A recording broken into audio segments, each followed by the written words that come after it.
বাজার চলে এসছে। তো এবার ডিউটি জয়েন করব, কি রান্না করব সেটা নিয়ে একটু চিন্তায় আছি। আর সব বাজারগুলো ঢেলে নিয়েছি, এবার গুছাবো এগুলো। ছোট্টু বাইন আমার সুন্দর করে বাজারগুলো গুছিয়ে দেয়। এই দিক থেকে আমার ছোট্টু বাইন খুব ভালো হেল্প করে আমাকে। আর আমি এখন ডিউটি জয়েন করব, ডিউটিতে কি রান্না করব সেটা নিয়ে ভাবছি, সেটা নিয়ে ভাবনা করছি এখন টাস্কে কি রাখা যায়।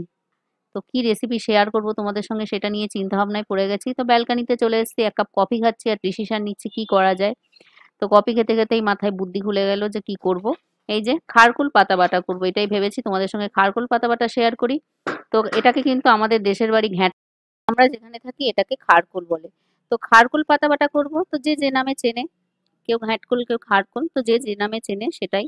তো এখন খারকুল পাতা বাটা করব, কেটে নিয়েছি। আর এই খারকুল পাতা ধুতে গিয়েই আমার অঘটনটা ঘটেছে, এত বিচ্ছিরি পরিমাণে হাতটা চুলকিয়েছে, বাপরে বাপ। তো এখন এই যে খারকুল পাতার বাটা রেসিপিটা শেয়ার করব, তার জন্য এই যে শুকনো কড়াইতে খারকুল পাতা দিয়ে লবণ দিয়ে এর গায়ের রসটা শুকিয়ে নিচ্ছি। তো এই যে গায়ের রসটা শুকিয়ে এসছে। তো এইবার আমি এটাকে নামিয়ে নেব, নামিয়ে নিয়ে এটাকে বেটে নেব। আর এই যে কাঁচা লঙ্কা, রসুন, আদা, আর কিছুই না, এটাই দেবো জাস্ট। আর বাটা হয়ে গেছে। আর তখনও পর্যন্ত আমার হাতটা চুলকাচ্ছে ভালোই। আর কড়াইতে তেল দিয়ে দিয়েছি, দিয়ে শুকনো লঙ্কা আর কালো জিরে ফোড়ন দিয়ে দিয়েছি, দিয়ে এই যে খারকোল বাটাটা দিয়ে দিয়েছি, দিয়ে এবার এটাকে আস্তে আস্তে রসটা শুকিয়ে নেব। এরকম কড়াই করতে করতে তো আস্তে আস্তে রসটা শুকিয়ে আসলেই কিন্তু এটা খেতে ভালো লাগবে। এই যে তো রসটা কিন্তু আস্তে আস্তে শুকিয়ে আসছে, পাতার থেকে যত রস শুকাবে খেতে তত টেস্ট হবে।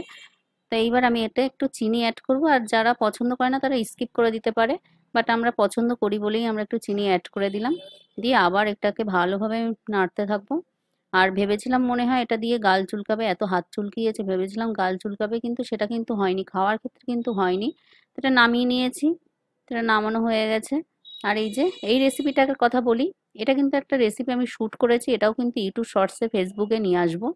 এটা ডুমুর দিয়ে ছোট মাছের একটা তরকারি করেছে, আর এই রেসিপিটা খেতে কিন্তু খুব সুন্দর হয়েছিল। এটা একটা ইউনিক রেসিপি, আর রেসিপি তো খুব অবশ্যই আসবে, অবশ্যই কিন্তু রেসিপিটা দেখবেন। আর এটা এখন আমি থালির ভিডিও করছি, থালির ভিডিওর জন্য তুলছি।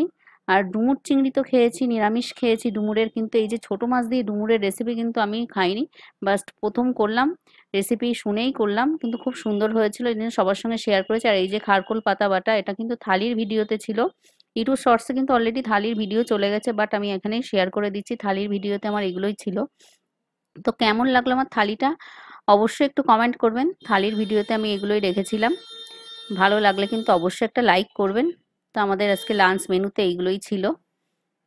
আর খারকুল পাতাটা খেতে কেমন হয়েছিল এবার বলি। খারকুল পাতাটা হাতটা যতটা চুলকিয়েছিল কিন্তু খেতে কিন্তু একদম চুলকায়নি।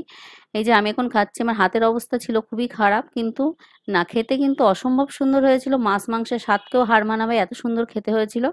তো কেমন লাগলো আমার খারকুল পাতা বাটার রেসিপিটা, ভালো লাগলে কিন্তু অবশ্যই একটা লাইক করবেন, কমেন্ট করবেন আর শেয়ার করবেন। ভালো থাকবেন।